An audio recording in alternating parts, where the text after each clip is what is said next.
Happy Monday, everybody, and welcome into another episode of the Brett Allan Show, a pop culture podcast where we interview your favorite celebrities from film, television, comedy, entertainment, wherever pop culture hangs out.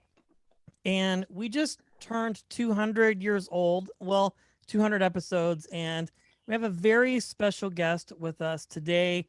He is a legend, a comedy icon. You guys know who he is. Tommy Chong, welcome into the show. It's great to have you here today.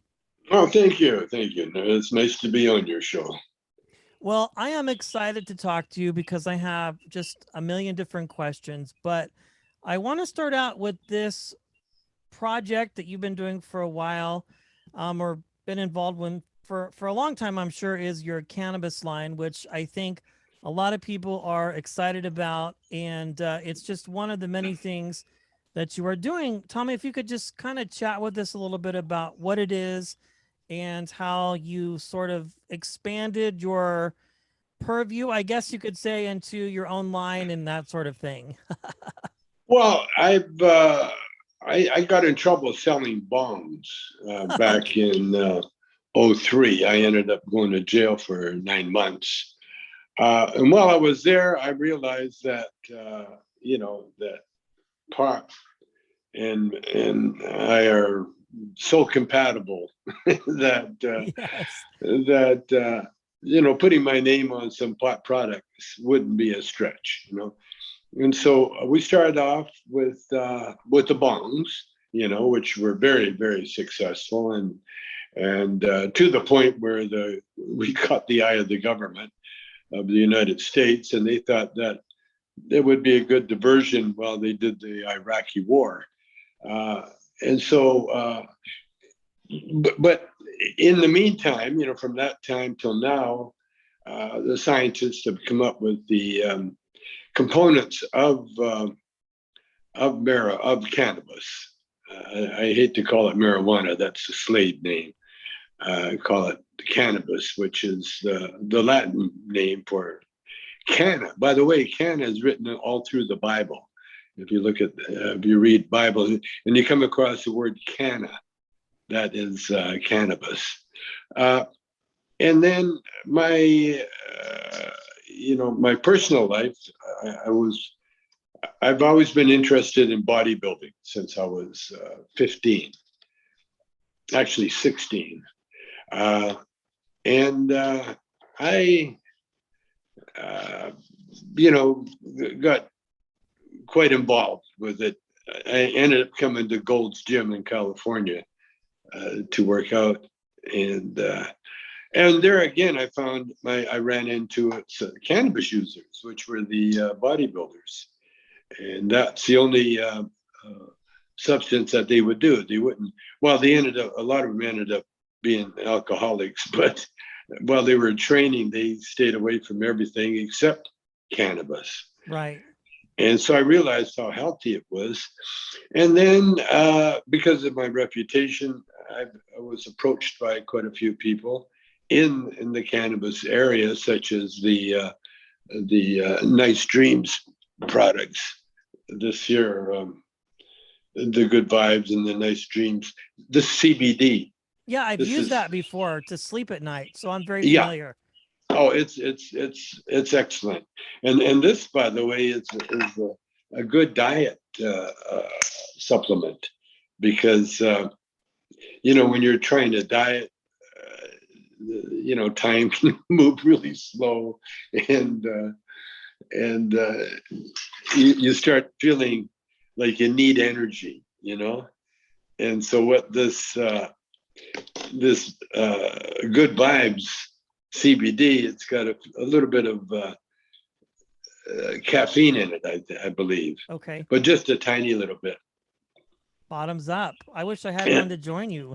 yeah. I wish I could give it to you through the screen, but this product, the CBD, to date has been my most successful. We're in stores all over America, and drugstores, Walmart, all sorts of good venues, and we're working to get it worldwide. We're in, I believe we're in France, Switzerland, various places. But the American war on drugs is still haunting us today, because what happened? The American government decided to pay countries to eradicate their marijuana crops, and that's going on today. That's like a check that countries get regularly, Oh yeah. and been getting regularly. Millions of dollars have been, and that's why they are so slow in legalizing the pot now, because of our war on drugs. You see, what happened? It was the Peace Corps, started by Schreiber and Kennedy, that spread marijuana around the globe. It was the Peace Corps people that not only showed people how to get water for their crops, they showed them, which was usually growing wild in their backyard. And so they turned a lot of very knowledgeable people onto the joys of cannabis. Anyway, and as time went by, we finally got it legal, thanks to Sanjay Gupta and CNN, putting Yes. the report about the kid that had epilepsy, the baby, and it used Charlotte's Web, and it quit having strokes to the point where it could hug its mother for the first time in its life. Wow. So that enabled us to pass marijuana medical laws, and of course that led to the marijuana recreational laws, which to me is just a scam by the government to try to get more money out of the marijuana users and growers, which in a way, we have to put up with it until we get it to the point where it's no longer considered Schedule 1, which has no medical use whatsoever. It's such a lie, and it's still on Schedule 1 now, in spite of having Biden as president and Cory Booker and people like that trying to get marijuana legal. We're still at that point now, and but it's just a matter of time before we will get it rescheduled, and then once we do that, then my product will be able to be sold in the open without like right now. I'm not allowed on Facebook because I promote marijuana use. I can't do any skits on TikTok that shows marijuana use or bongs or anything like that. It's still, we're still in that sort of, it's not a gray area as much as it's this pathetic, ignorant area, that that bureaucrats, once they pass laws, it's so hard for them to undo the harm that they've done, especially because marijuana was and still is a racist law, plain, pure and simple. If it gave the authorities another excuse to harass and jail and kill Black people, and so that's where we're at today. We're on the cusp. We're getting closer. I'm no longer in jail. I'm actually in the process of filing a class action lawsuit against the government for its refusal to allow us our medicine, which has been proven, and there should be no other reason for the American government to keep this racist law. Even if it's a shadow law, it's still being used, and it's wrong. And but time's on our side, we will survive, and like we're surviving this pandemic. And by the way, marijuana is considered essential during this pandemic. Yes, I would agree with that. As joking as it might sound, it's very true. I think it's helped a lot of people get through and also been super important. I think just in dealing with the stress and anxiety of not knowing, what's going to happen next. I'm very curious. I mean, obviously, it's been legalized on a state by state level here in California. I mean, clearly, I think Colorado was one of the first. Looking back, did you ever realize or did you ever think that it would even make it to that point to get to a place where you literally could have a delivery driver come to your house and drop off, the cannabis, and you could use it for mental health or stress or anxiety? No, no. To tell you the truth, no, I never thought we would ever reach the legal part. Because back in the day, not too long ago, I never considered marijuana as a medicine. Mm-hmm.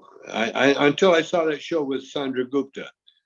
To me, I used it myself medically, to help me kick cancer, and it's worked. I mean, knock on wood and everything else. I'm 83.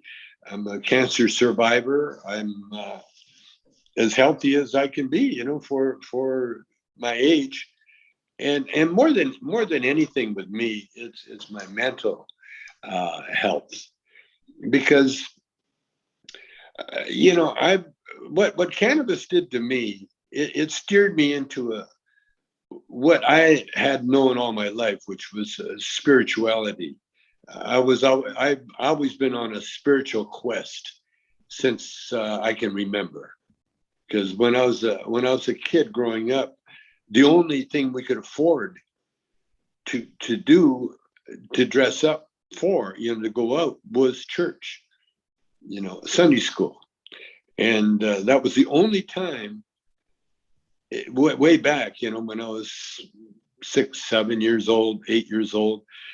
That was the only time we really put on, good clothes, good shoes, good clothes to go to church, And even though, when you think about it, church, when you worship God, really, God really, doesn't care, but it's a sign of respect, and for me, and for a lot of people, a lot of poor people, the church was our everything. It was our community, base where we met people. It was our connection. It was everything, And with me, I was in Sunday school, and so I really enjoyed the Sunday school teachings, for kids, because when you teach religion to children, you transcend the dogma that the Pope and all the rituals that different denominations have in order to keep their church special from any other church. You see, but one thing that's all in common is the Sunday school, where they're all, because you can only teach children so much, and the love and the respect that they taught. And with me, I say this all the time. It was when I went to Bible camp for a summer, I learned how to pray, and that skill is still with me now, because what I learned, because I'm an old hand at this, at this praying stuff. And so I got it down to the point where, there's no ritual involved. It's just a matter of it's my everyday thought process, because that's really that's where the power of spirituality exists. It exists in the mind. And if your thoughts are always on a spiritual plane, there are miracles that that happen to you and for you, and you're privy to. I mean, it's incredible. It's like having, that pass. They let you the backstage pass. Yes. That lets you go to every bit of the concert area without problems. And that's what I've been trying to pass on to people when I do cameos and stuff like that there, because for a lot, especially a lot of intellects, religion is almost an embarrassment for them, because they feel, because they're so intellectually adapt, they have they have this sort of elitist outlook on people that fall on their knees and pray, and they look at us as we're sort of like barbarians, I guess, or I don't know what it is. It's hard to tell, but I know myself, just with my friends, and I'm very careful with it, with this enlightenment that I have, because it's shared by so many great people, but it's something that you can't expose, because the truth is so simple that it sounds childish. Sure. And so but because of the nature of this lockdown, and because of, we're no longer on stage anymore, I do cameos, and I just can't help, people ask me all the time, like this show here, they ask me my views, and even though I know you get a little tinge of this embarrassment. It's kind of like embarrassment, because the answers are so simple that you can't, you have to smile, it's just the nature of the beast. And it's not with strangers, by the way. I'm talking really close friends and relatives and loved ones, that look upon, because they're not evolved to that point, where they thought it through, and so they're still evolving, and that's one thing you got to be careful with when you're in my position, that you don't try to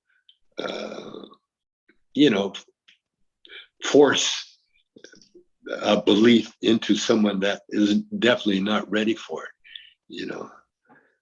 Yeah, I think that makes perfect sense. And I love your honesty about it. And I would imagine, though, somebody who is in your position, who's been doing this for a long time, might maybe try and catch you in a weird spot, or get you to talk about something, or kind of maybe lead the witness a little bit. So, I mean, you're very honest about that kind of stuff. I mean, kind of looking back at your career and everything that you and Cheech had done, and just like the iconicness, if that's even a word, of you guys are legends. I mean, I don't know how else to say it other than you kind of were viral before viral was viral, if that makes any sense. And that's so true. It's very true. Like Up in Smoke, I know for sure, that movie and the album and things like that. Like when you guys were doing all of this, and you were just kind of evolving and living in the time, did you kind of even think about like how long this would last, like this legacy of spirituality and just your authority on cannabis and all? I mean, could you have imagined it at all? I mean, when you look back on it now, or is it just all inspiring even to this day? Again, being viral before viral even existed. Well, nothing spreads faster than a good joke. Right. A good joke, you talk about viral. When you hear a good joke, next thing you know, it's around the planet. I mean, literally around the planet. Boom, boom, boom, boom, boom. That's what it is. And if you look at TikTok or you look at what's going viral now, usually it's just tiny little tidbits of truth that just catches everybody. Because the great thing about truth, it's like truth is godliness. Right. The truth itself, because the truth will evolve. I mean, the truth doesn't change. It's always there, like the sun or the planets. I mean, yeah, they're going to change in time, but right now, as far as we're concerned, that's part of eternity. You know, and yeah, I know the feeling. The truth was, I went from, it's like climbing up a mountain.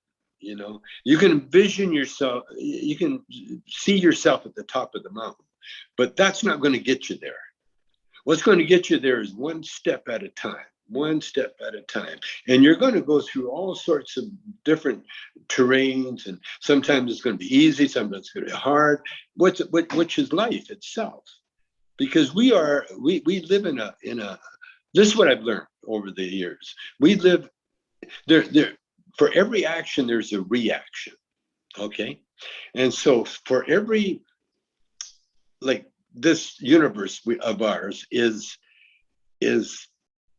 it's so huge. It's endless. The more Hubble looks into space, the more space there's to look into. Mm-hmm. There's no end to it. And then we're told by spiritualists and by scientists that this is just one of many universes. So the opposite of everything is nothing. Mm-hmm. Which is the spiritual world. Because I've had an epiphany lately that, see, opposites. In the physical world, for every action, there's a reaction. In order to have up, you have to have down. Because if you don't have up and down together, you don't have anything. You just have neutral.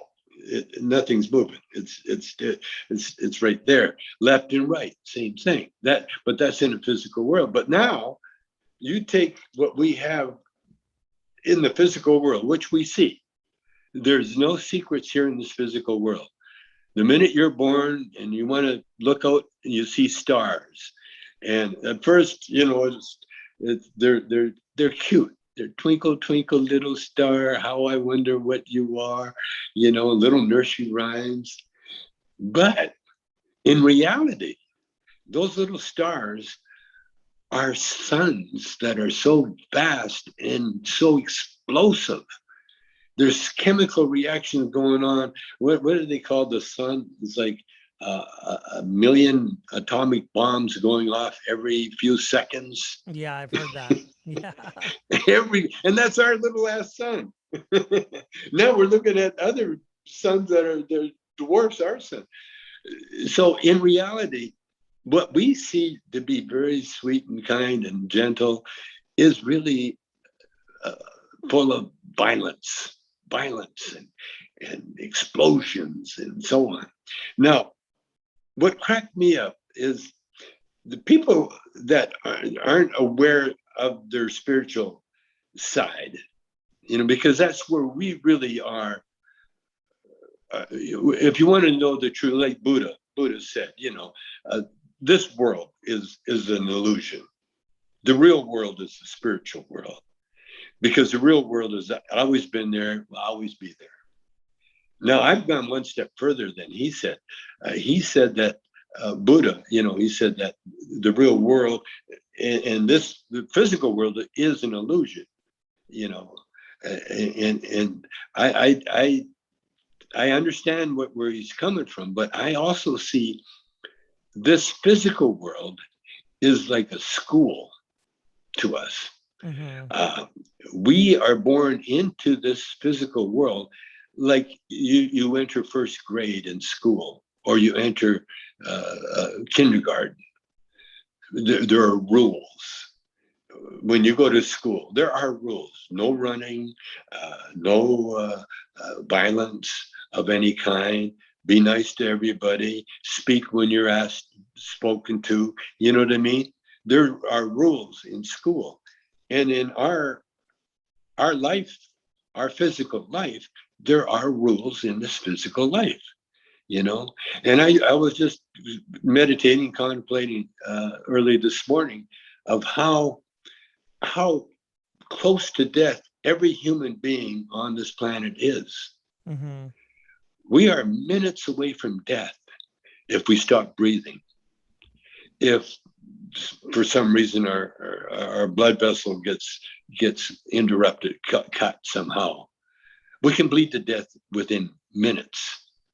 We can, if we don't get air, we can die almost immediately. If we don't get water, we can die. If we jump off a cliff into the rocks below, gravity can kill you. There are so many ways that we can die. We're so close to death, but yet we're given this confidence within ourselves that allows us to go about our life without even thinking about it. Now a lot of people, there are people that have problems, with say fear, for instance. That's why it explains why a lot of people won't get vaccinated, because of the fear. Their fear of that, oh God, if I do anything, I'm, like standing in line, for instance. There's some people, they're so anal about standing in line, they don't want to get out of line because they'll lose their place. But if you ask them, why are you standing in line? They won't be able to tell you. Mm-hmm. All they know is that everybody else is standing in line. Therefore, they should stand in line because they don't want to be left out. You see? Now, these are people that are here to learn that life that they're here to learn, and then they're going to evolve. It's like my garden here. There are, I've got enormous trees and palm trees and that have been here. Well, I planted them, or at least I was here when they were planted, and they're huge and they're big and they're strong and they've only been here about 30 years, and look how big and strong they are.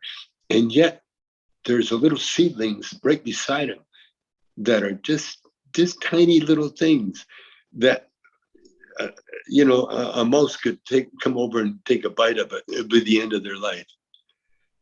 And so life in this physical plane, we're moments away from the spiritual world. Moments. Now, we're here for a reason. We're all here for a reason, because we are all of us are unique and holy in so many ways. We are chosen. We are the beholders. You see, none of this beauty would be appreciated if not for us. Mm-hmm. We're beholders of the universe, and we're so close to the spiritual world that the wise men of the world know this, and therefore they live accordingly to the spiritual laws, which have been brought from the beginning of time we've been told what to do. We've been told in the Bible. We've been told in the Quran. We've been told in the Bhagavad Gita. We've been told in so many folk tales that have just been passed down from tribe to tribe. But Earth, as I see it, it's a classroom. And right now we're in the class right now. Like when I was a kid in Calgary, I was in high school. In fact, I only made it to grade 10. No, I passed grade 10 and I was trying to get 11 and I dropped out. I couldn't make it. But they got my picture up there on the, in Crescent Heights High School because I ended up being one of the most famous guys to come out of that school. Mm-hmm. And so they got there. So when I was in school, I was trying to learn what they were trying to teach me, because you know how we are in school. If you get a good education, you get a good job, and you have a good life, and blah, blah, blah, that whole thing, For a lot of us, I was from a laborer class. Mm-hmm. And so it was like, well, you go to school until you get too big and then you got to get a job. You can get like to my class, school was like a luxury, that rich kids can afford, but poor people, no, you're too big. You got to get a job. There's too many jobs for you to get. And so I wasn't into that intellectual area, but I read books and I could play music. And then I also, was very curious about the spiritual side of life. But music was what saved me and brought me to the point I'm at now. For instance, the reason I could do movies is that was the only entertainment I had when I was growing up. Okay. Go to movies. And so I seen movies from the beginning, from the early 40s. That's when I started going to movies when I was a kid. I was, so I saw the advent of the movie theater itself. Where at one time a movie theater was the hub of all entertainment in that city, in Calgary, to the point where the mayor had a box seat in the movie theater itself. And they had a drawing on stage. They would not stop, but they would, in between films, they would come out and have a drawing. When you bought a ticket, you could win a prize if they drew your ticket out. And the prize usually was more movies. you get to see more movies.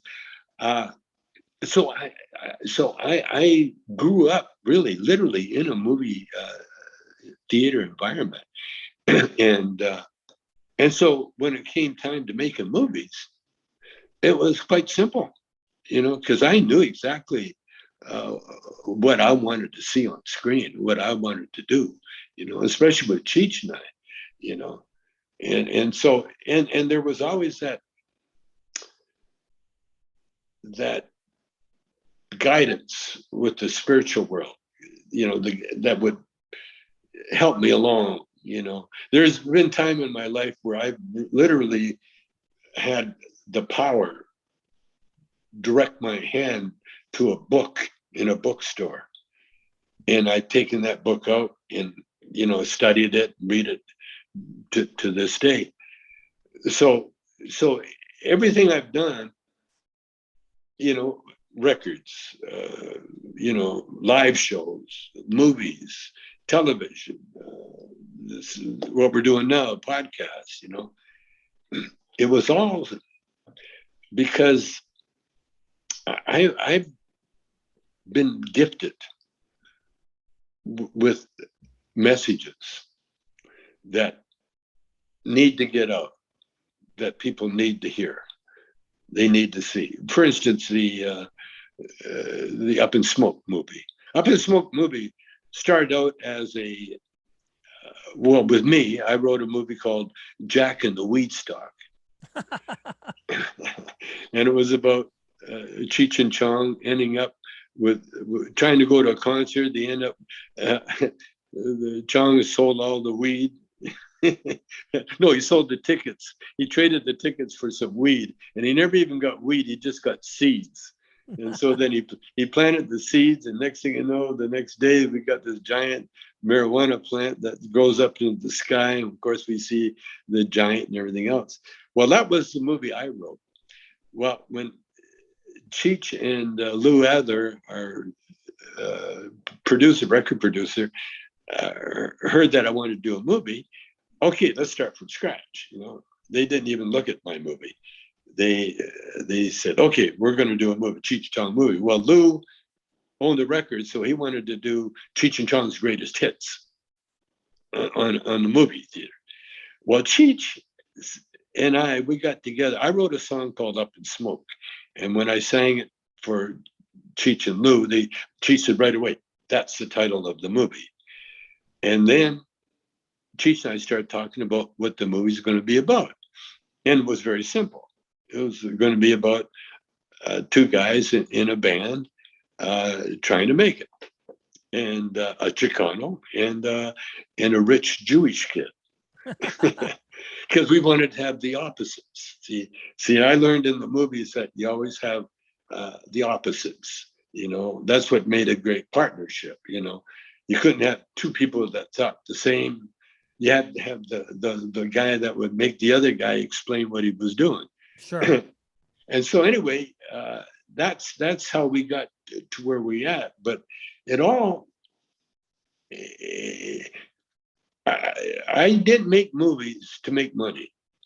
I made movies to spread a belief, to correct a belief. And the belief I wanted to correct with Up in Smoke was that all Chicanos were gang members. And they wore headbands, and they had guns, and they were going to kill everybody.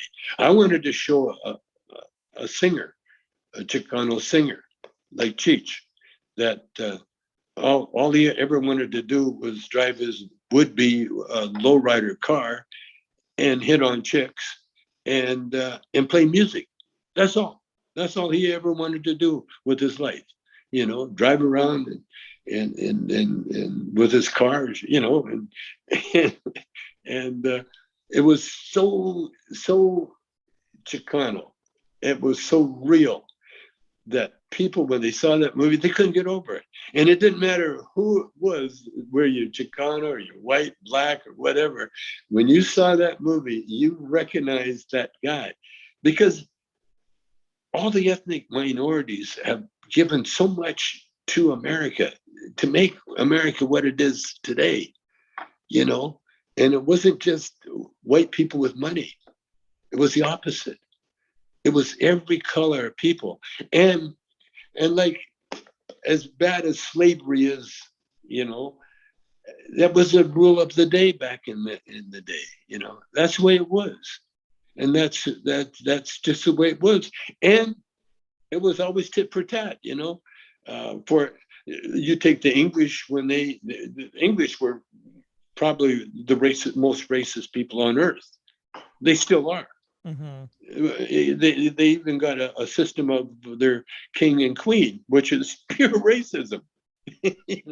Where they would marry each other to keep the bloodline pure. They would go into ancestral relationship, or if it was German, okay, but it couldn't be French even. You couldn't even have French in there. You had, just like Prohibition. Prohibition was so racist against Italians, against French, against all the romantic languages, because the Puritans, they wanted that, and even the Germans, beer. See, the Puritans wanted that strictly white Quaker, and so the racism, and that's what I was trying to not fight, but show. I wanted to show reality of what the Chicano. There's more Chicano lowriders like Cheech in the world, whether you have a car or not, but just the way you think. and just where you have your family, this is where you treated everybody, you know, and your cousins and your relatives and everything else, And I came from the same kind of background, except my background was Chinese and white and English, and then I just found out lately that I'm part Native. But I just, that message of uh, how we're all here for a reason. It was so important for me to get up. That's what Up in Smoke became, and even though, like Lou tried to get us to do our record bits, which we did in quite a bit, like Stadenko was a record bit, Sergeant Stadenko, and there's a few record bits that we put in there, but for the most part, it was the real Latino, the beautiful Latino, the happy,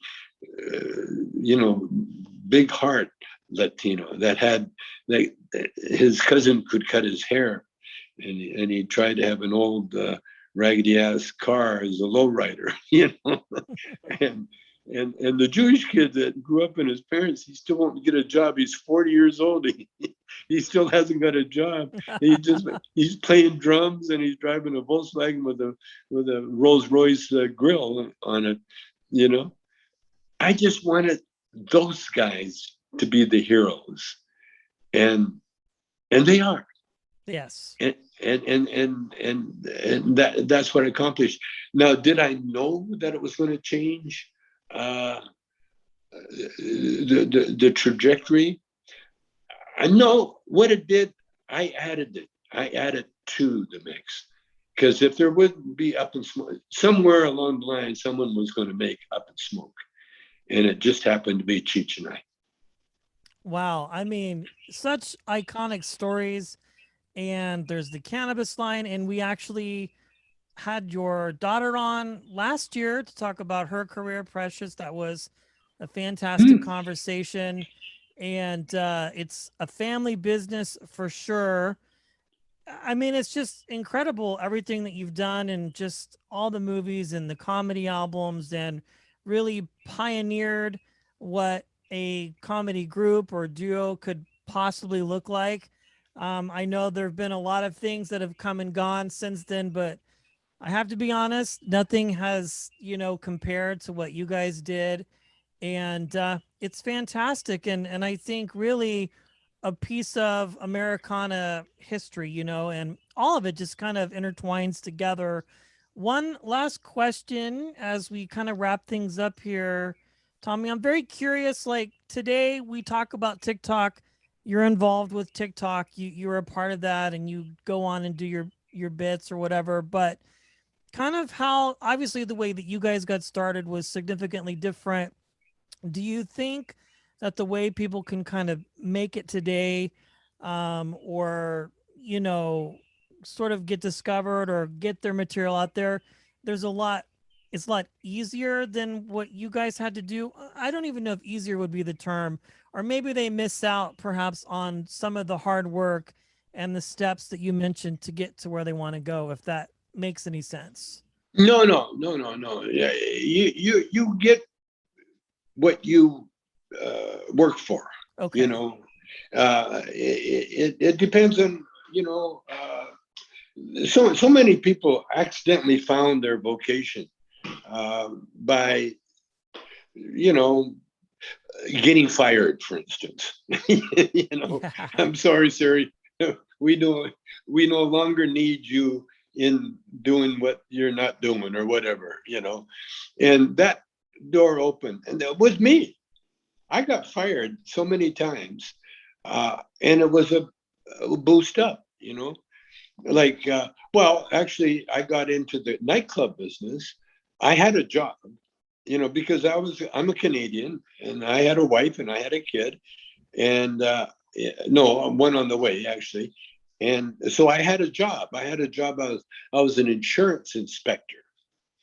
Now, what it was, this way you get jobs in Canada was that you had a friend that was quitting a job, and he says, "Would Okay. you like a job? Would you Come like on a over job?" here. We've got something Yeah, for you. yeah. That's how I got all. That's how I got a paper route. That's how I got delivering meat. Uh, all those jobs. That's how I got them, through a friend. Now I had another friend. He was in the band that I had. Now, when you played music, that was okay. You played music, but you had to have a job to make it. That's fun. Playing music's fun, but you had to have a real job. Well, my friend, he was an insurance inspector. And what it is that they hire old retired cops in a place called Hooper Homes. And Hooper Homes, their job was to work with insurance companies. And so insurance companies, they would give up these insurance to people, but they checked on them to make sure that what their application said was for real. And for the most part, they were. Every once in a while, you'd find one that lied about it. And so I learned how to go door to door and say and ask about, I had little tricks. I'm looking to live here in the neighborhood, houses, schools, blah blah blah. And your neighbor, I noticed he's got this new car. He looked familiar. Do you know anything about him? And the neighbors would, yeah, they'd tell you everything Oh, about yeah, him. sure. Okay. Yeah. And so I had that job until we opened a dance club with an attorney, and that changed my life, because that night we made more money than I made all year with the insurance company. And so now because I don't think long term. That was one night. And I can tell you, it only came that one time, and we never had to. Well, we weren't promoters, in other words. So I quit that job, and then we got fired. I was with the telephone company for a while. I got fired, and then we ended up getting kicked out of Calgary to go to Vancouver. The mayor of the Calgary kicked us out of Calgary. Another racist thing, but at the time we were glad to go. Thank you. It was one of those things. So what I'm saying is that I was never in charge of where I was going to be. All along, I let the spirit guide me, Got it. and that's really what it was. It was the spirit that got me fired. Even from Motown, I got fired from Motown because I was trying to get a green card. And when Barry Gordy found out about it, he says, "Of course you're not fired, Tom," because he was buying my green card for me. but I told Barry, I said, "No, I want to be a Barry Gordy. I don't want to work for one." And so he says, "I respect that," and he gave me $5,000 to help me, on with my quest. You see, so that's been my life. I've turned it right over to the spirits, and whatever they tell me to do, and they tell me with action. It's not, you know, it's not blatant. I'll say, Tom, are you listening? I got a job for you to do. It's not that big voice. If anything, it's little voices. And my wife, I got to give her credit, because when I met her, she was just a friend. In fact, I was married when I met her, and she liked me being married, because then I couldn't fall in love with her. She is so beautiful that the guys that she went out with, they all fell in love with her right away. Well, I didn't fall in love with her. I couldn't fall in love with her because I was married. But what happened, we ended up falling in love with each other because it was There you meant to go. be. It was meant to be.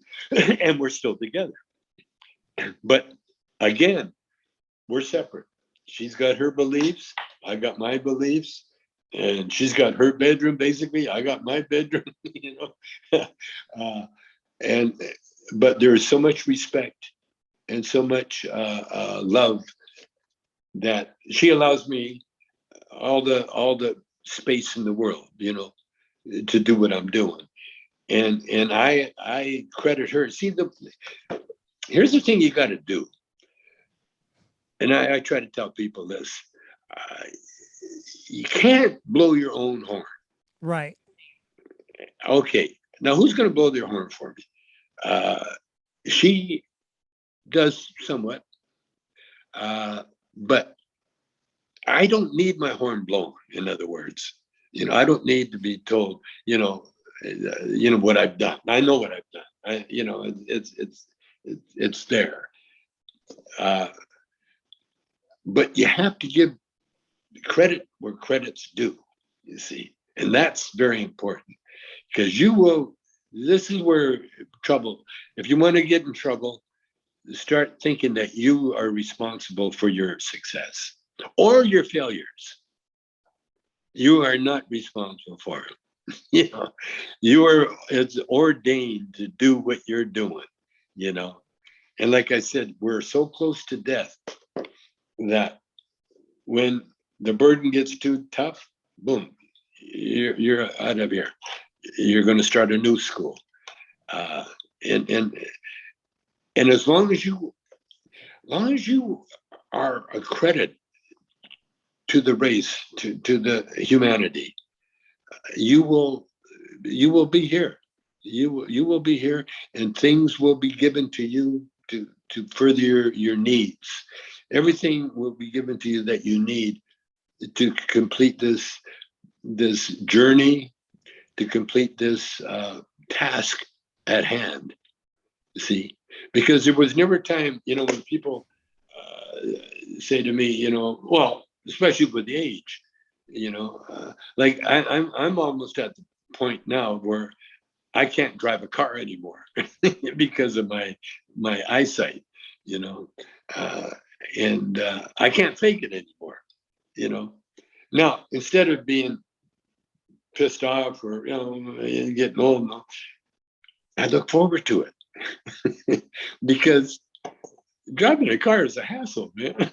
Yeah, I would agree with that. It's not fun. You know what I'm saying? You got to park, you get all that shit. I was loving Uber before the lockdown came down, man. I was loving Uber because I was not only getting a ride somewhere, I got to talk to a stranger about world, about the life, about music, about everything, new people. So I'm really comfortable with my life, and I'm very, very comfortable with the future. And I know a lot of people, the lockdown and all that stuff. I see it. I see it as I mean, what's his name? Gore. Al Gore told us many years ago, 20 years ago, that global warming was real. And if we don't do something about it, we're going to be suffering the consequences. Well, guess what? We're suffering the consequences. It's here. It's now. And would it have been different had we known about it? I don't think so. I think Yeah. it would have happened, because there's no way. Yeah, you can tell.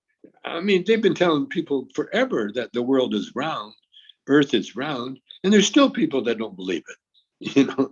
The flat earthers. Yeah. They're just people. Hey, everybody's got to live on this earth. Everybody's here for a reason, and God bless the fact that I got this task because I'm enjoying the hell out of it, man. Yeah, you've had such an amazing career, and I tell you, it has just been the biggest honor for me to share this time, these stories, and these moments with you. Tommy Chong, thank you for joining me today. I really appreciate it.